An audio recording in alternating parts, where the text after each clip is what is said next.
Hi കൂട്ടുകാരെ, ദേ നല്ല ചാള കിട്ടി ഉണ്ടോ. അപ്പം ചാള മുളക് തിരുമ്മി വറുക്കാൻ വെച്ചേക്കുക, വറുക്കാൻ വയ്ക്കാൻ പോവാം. അപ്പം ഞാൻ ചെയ്യണമെന്ന് വെച്ചാൽ ഇച്ചിരി മുളക് പൊടി 1 കിലോ ചാളയായിരുന്നു കേട്ടോ. അപ്പോൾ ഇത് ചെറിയ ചെറിയ ചാളയുണ്ടായിരുന്നു കേട്ടോ.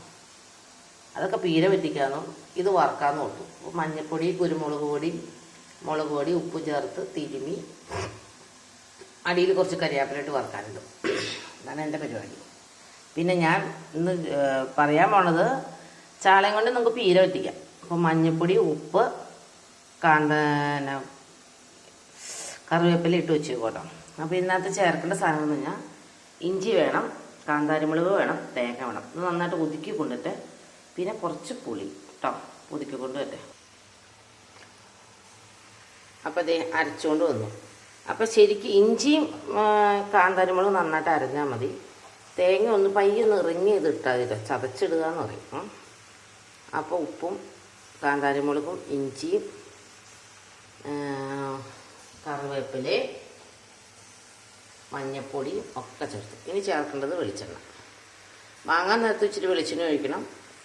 ഇത് തിളയ്ക്കുന്നതിന് മുമ്പും വെളിച്ചെണ്ണയിൽ ഇങ്ങനെ പറ്റിച്ചെടുക്കുകയാണ്. അപ്പോൾ അതുകൊണ്ട് ഒരു നികത്തെ വെള്ളം ചേർത്താൽ ഒത്തിരി വെള്ളം ചേർക്കണ്ട കേട്ടോ. അപ്പോൾ ഞാനൊരു ഇല വെച്ച് മൂടട്ടെ, ഇലയുടെ ഒരു ടേസ്റ്റും കൂടെ വന്നല്ലോ. ഓക്കെ, ഇത് വെന്ത് കഴിയുമ്പോൾ കാണിച്ചു തരാം കേട്ടോ. ഇനി നമുക്ക് കൊഴുവ നോക്കാം.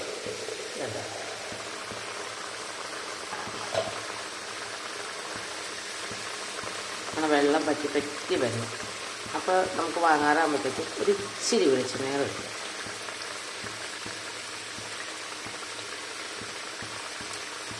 അപ്പോൾ ഇങ്ങനെ കുറച്ച് നേരം കഴിയുമ്പോൾ ഓഫ് ചെയ്ത് കഴിഞ്ഞാൽ വെള്ളം ഇഷ്ടമുള്ളവർക്ക് വെള്ളം വറ്റിച്ചെടുക്കാം, അല്ലാത്തവർക്ക് ഇങ്ങനെ ഗ്രേവി വേണവർക്ക് ഗ്രേവി എടുത്തെടുക്കാം. അപ്പോൾ ഇങ്ങനെ ചാള പീര പറ്റിക്കുന്നതിൻ്റെ ഞാൻ ടേസ്റ്റ് ചെയ്ത് വയ്ക്കും, നല്ല ടേസ്റ്റ് കേട്ടോ. എനിക്ക് ഭയങ്കര ഇഷ്ടമാണ്. ഇപ്പോൾ കിട്ടുന്ന ചാളയ്ക്ക് കുറച്ച് നെയ്യും ഉണ്ട്, മുട്ടയൊന്നും വരുന്ന സമയമല്ല. ഇപ്പോഴത്തെ ചാളയ്ക്കൊരു പ്രത്യേക ടേസ്റ്റാണ്. ഓക്കെ, ട്രൈ ചെയ്ത് നോക്കാം കേട്ടോ.